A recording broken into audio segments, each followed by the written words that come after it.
by thanking the team at the Drum for giving me this award.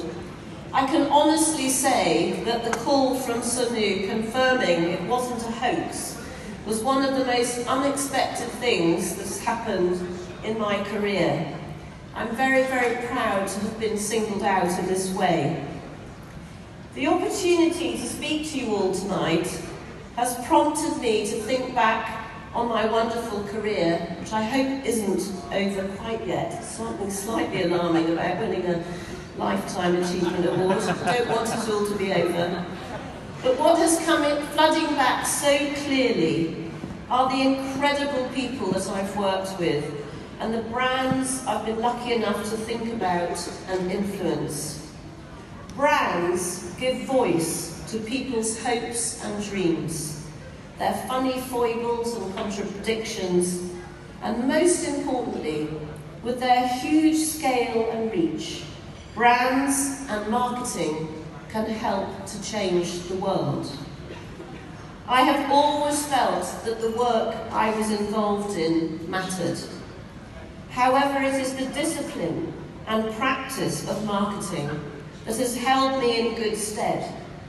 My role as the chair of Stonewall Now, and my last role as the Inclusion Director at Aviva, has been utterly informed by a lifelong fascination with what makes people tick and how to get them to change their minds. As I think back on my working life, certain key moments and people come to mind. People who did things that were out of the ordinary at the time and gave me huge encouragement when I felt very frustrated and unrecognised. The opposite, of course, of how I'm feeling at the moment. I want to acknowledge Peter Steed, my client at Norwich Union, who much preferred short meetings and long lunches, my sort of chap. When I was finally appointed to the board of BWBC, I discovered that it was because he had insisted on it. He wanted the person who was doing all the work on his brand to sit at the top table, and so I became the first woman on the board.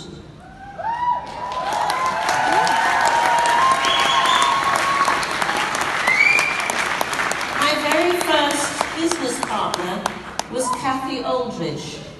She and I had worked together as a very successful account woman and planner partnership, and we noticed what the new business director at our agency had not. We won every pitch we did together.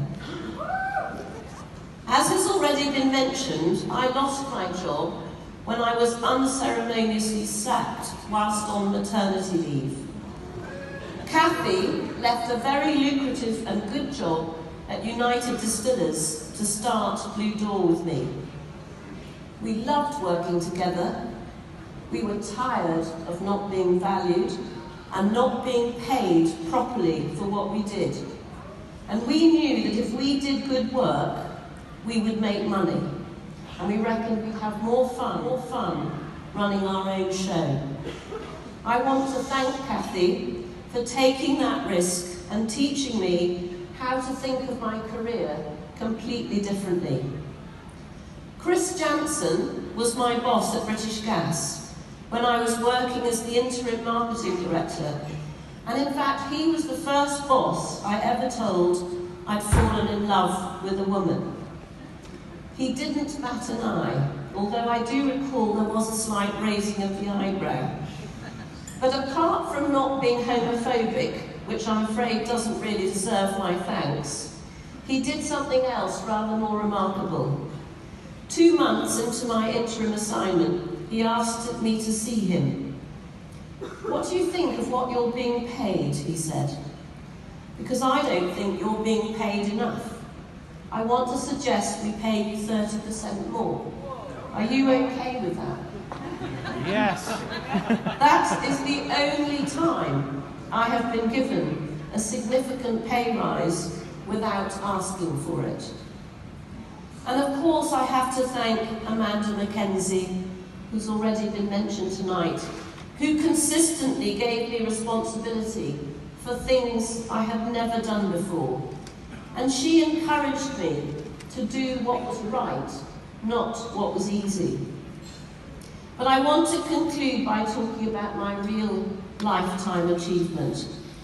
One very clever thing I did was marry my boss, Hugh Burkitt.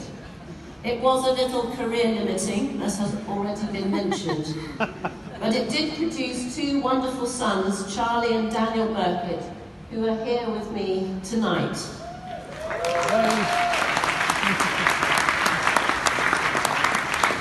Since graduation, Charlie has become a maths teacher at an entrepreneurial state school in Wembley, shaking up the established orthodoxies on creating effective learning cultures.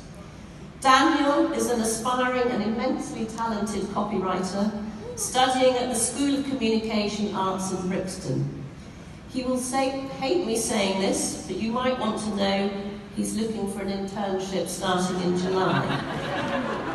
Aunt Mother's a nightmare. I want to thank Charlie and Daniel for never making me feel guilty about being a working parent.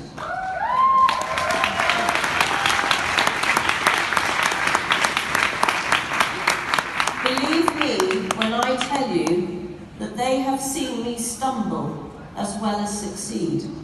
So they know it's not easy to balance all the revolving plates in my life. But regardless of the impact on them, and the times when they might have preferred me to be there rather than working, I have only ever felt their love and their pride. Thank you to all the many people who've also been beside me during my career. Too many to mention, but you know who you are, because I hope I've told you as we travel together how much you have meant to me. But if there's one final thing I've learnt over the years, it's knowing when to stop speaking.